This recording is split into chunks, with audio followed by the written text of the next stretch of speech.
Pak, tolong sebutkan nama lengkap Pak. Ini, sorry Pak. Ini. Nanti.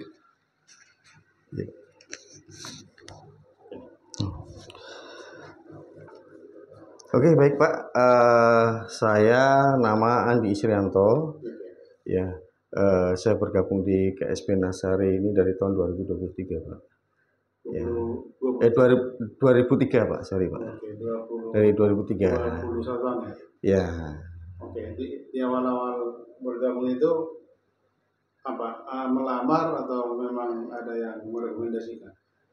Saya kebetulan waktu itu direkomendasikan oleh teman waktu itu. Memang ada teman di sini, ya kan. Terus ada informasi lowongan waktu itu. Terus saya masukkan lamaran di sini. Ya awalnya memang saya sebagai staf Pak. Ya dari staf. Pertama kali masuk saya jadi staf simpanan waktu itu Pak. Oh. Ya, terus staf simpanan. Terus staf simpanan beberapa tahun 2008 saya sudah menjadi pimpinan cabang Malang. Wah, jadi itu sekitar 5 tahun kemudian? Ya. Oke. Malang jalan hampir 4 tahun, terus saya pindah ke Banjarmasin, pimpinan Banjarmasin kurang lebih sekitar 3 tahun, saya pindah ke Bandung Pak. Nah di Bandung ini saya agak lama ini, 5 tahun lebih lah di Bandung. Terus saya pindah ke Madiun. Dari Madiun baru saya tarik lagi kantor pusat ini Pak. Iya. Sebagai pengalaman Pak Andi memimpin beberapa cabang Nasari di beberapa tempat, apa suka duka memimpin Nasari? Barangkali karena faktor wilayah, faktor budaya juga mempengaruhi. Dan secara umum bagaimana koperasi di mata masyarakat Indonesia? Ya, jadi ya memang suka duka pasti ada ya Pak ya, pasti ada lah. Karena memang terus terang khususnya keluarga ya, anak sekolahan yang harus pindah-pindah dan segala macam. Tapi di luar itu ya namanya kerja itu ya kalau saya sih ini kan di ibadah ya, karena amanah. Kita udah terima amanah ya kita jalankan sebaik-baiknya. Kalau saya alhamdulillah keluarga ikut terus ini, saya pindah kemana keluarga support lah untuk cuman yang menjadi kendala ya perpindahan anak sekolah itu yang masih sering berkendala ya anak sekolah ya. Terus kalau koperasi sendiri di mata masyarakat sih sebenarnya ya kalau awal-awal memang kita dipandang sebelah mata ya Pak ya, pandang sebelah mata. Koperasi apa sih? Koperasi jadul dan segala macam. Tapi seiring berjalannya waktu kan Nasari ini membuktikan bahwasanya ya kita bukan koperasi yang biasa loh. Ya kita ini adalah koperasi berbasis teknologi, ya berbasis IT dan segala macam. Ya yang tadinya segmen awal kita memang di kredit pensiun ya. Nah sekarang kan kita juga ada namanya Nasari Digital dan segala macam. Ya kan Nasari Digital di situ para anggota kita bisa ngecek saldo pinjaman di situ, bisa ngecek saldo simpanan juga di situ, update kan gitu.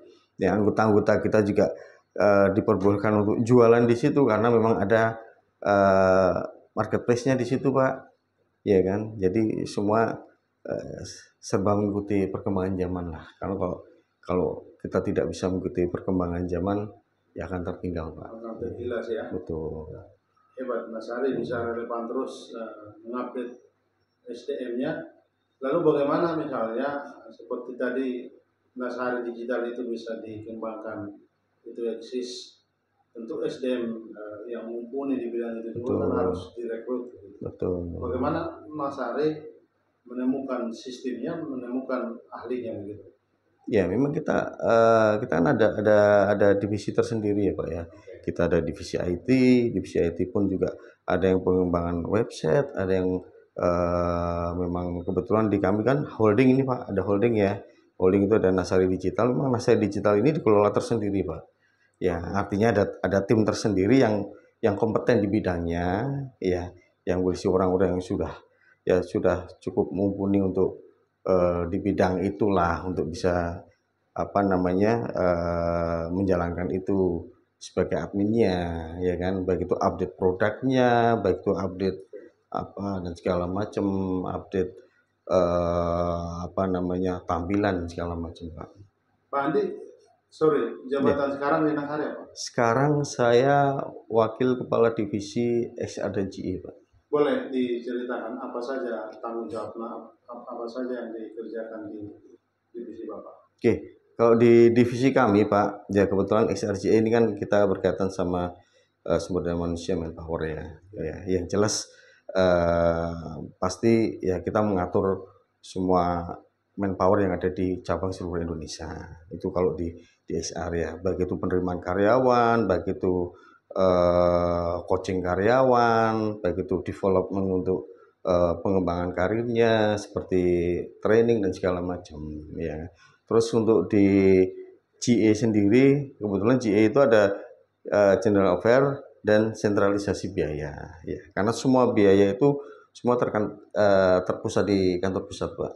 Jadi semua cabang itu pada saat mengeluarkan biaya, cabang itu harus mengajukan dulu ke kantor pusat.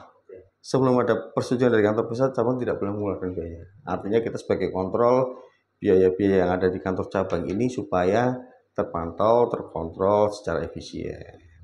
Itu Tapi Pak. bagaimana agar manajerialnya juga jangan jadi birokratik gitu, Ya, agar dia dinamis, dia bisa relevan kan juga harus aktual terus begitu. betul, betul, betul.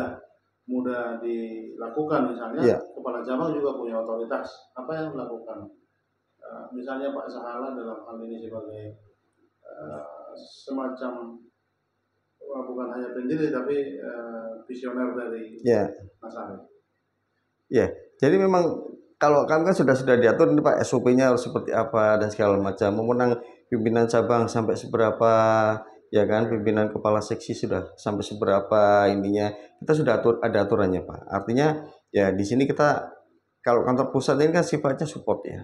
Sifatnya support. Kita juga tidak tidak boleh menghambat kantor cabang ini ya untuk terus berkembang, yang artinya ya biaya-biaya kalau memang biaya-biaya yang diajukan dari kantor cabang itu masih masuk akal artinya dan sesuai dengan anggaran, karena itu semua pengajuan biaya khususnya inventaris itu kan pasti harus masuk ke anggaran. Contoh anggaran tahun 2024 itu sudah kita buat di akhir tahun 2023 ya, kita juga udah membuat estimasi nih anggaran tahun depan tuh apa saja sih yang mau di ini kan. Nah itu kita juga ngecek Pak sesuai nggak sama ininya, jangan-jangan nggak ada di anggaran diajukan dan segala macam, nah itu yang nggak sesuai itu maksudnya Pak. Semi negara juga ini ya. Ya.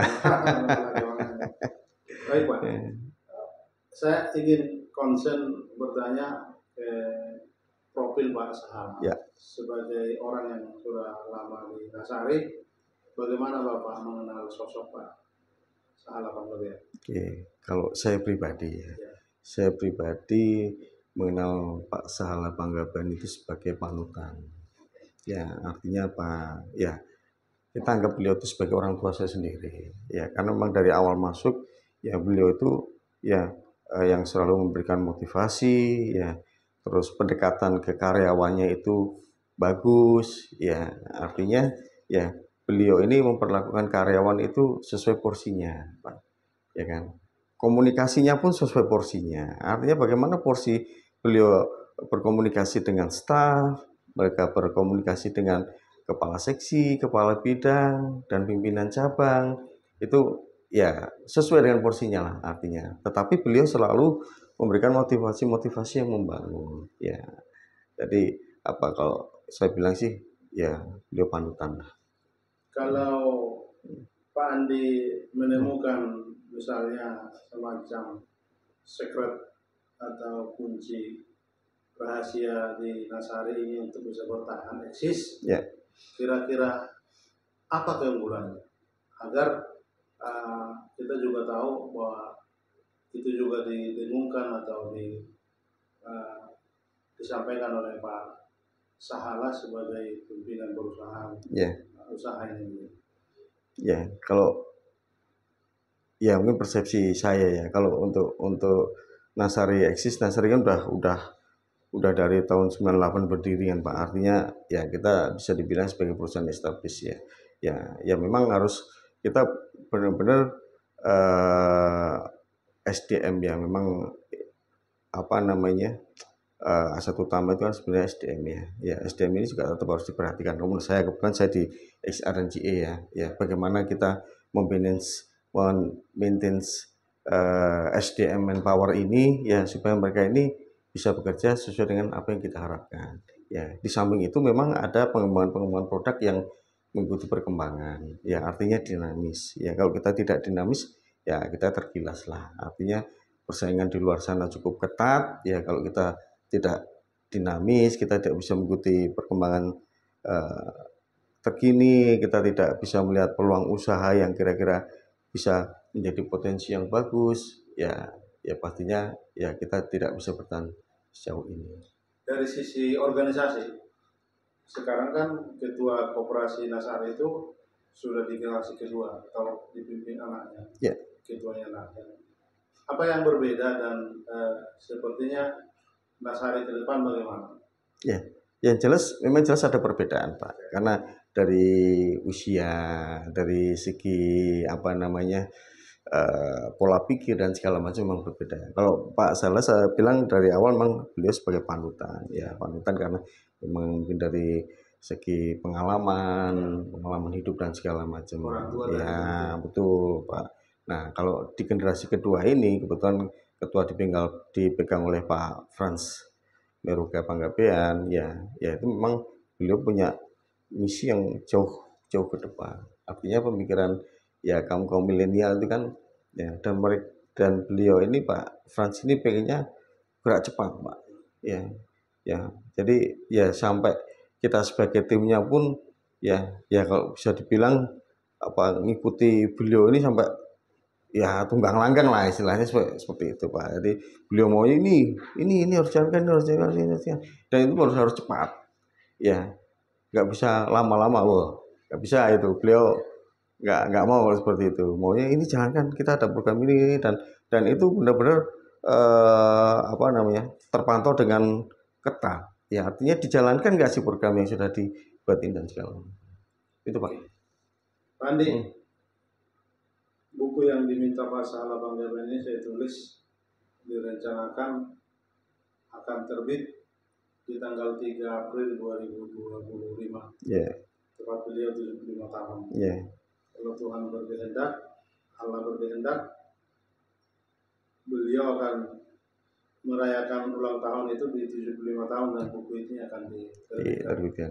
Apa yang Pak Andi mau sampaikan sebagai seorang yang lama bergelut di Nasari Holding ini untuk personal Pak Sahala mengucapkan apa dan testimoni apa?